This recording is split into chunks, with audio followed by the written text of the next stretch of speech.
You know that lots of exciting things are happening in the education sector. That includes the school education sector also. And we need to find out introspect ourselves, all the important stakeholders who are directly or indirectly associated with the education field actually. We need to introspect where we are now and where we want to go actually.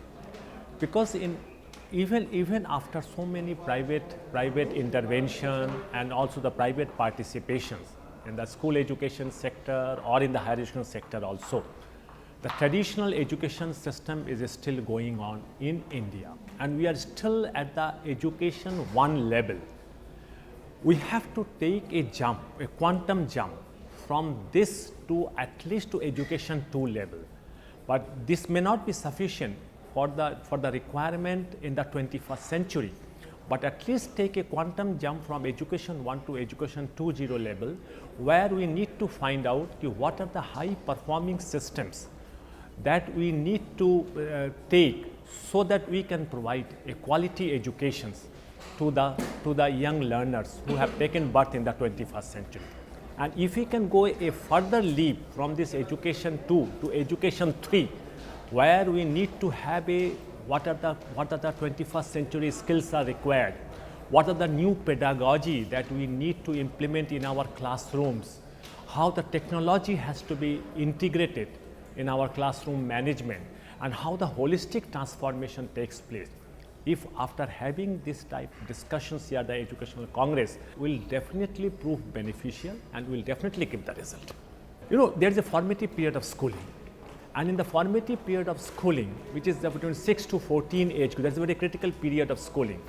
And if we focus only on the rote learning, and if we do not allow the students to be fluent with the hands-on activities, and if we do not make them entrepreneurial, so this will happen that when they go further, they will just go only for the rote learning, and they cannot do anything, they cannot translate those knowledge that they have gained in the classroom into practice.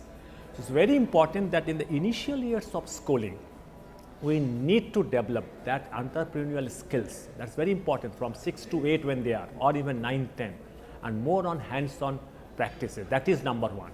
We need to have a 3-pronged strategy. The first important that we are unnecessarily pushing every students to go for the formal schooling up to class 12, and this needs to be stopped immediately. I think we need to make our grade 10 examinations, whether they are in the state board or in the national boards, has to be made optional, and not every students are to be pushed that unless and until you pass the high school examination, grade 10 examinations, you are good for nothing.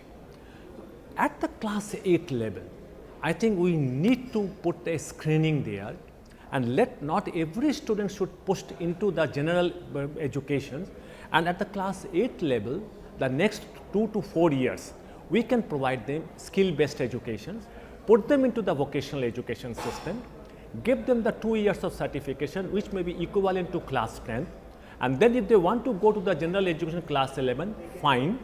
Or if they want to continue with that, that is also fine. They can do the equivalent examination for class 12, and then if you go to the engineering colleges or the university, they can go, or even go to the further upgradation of their competencies at the graduated level. These needs to be given to them.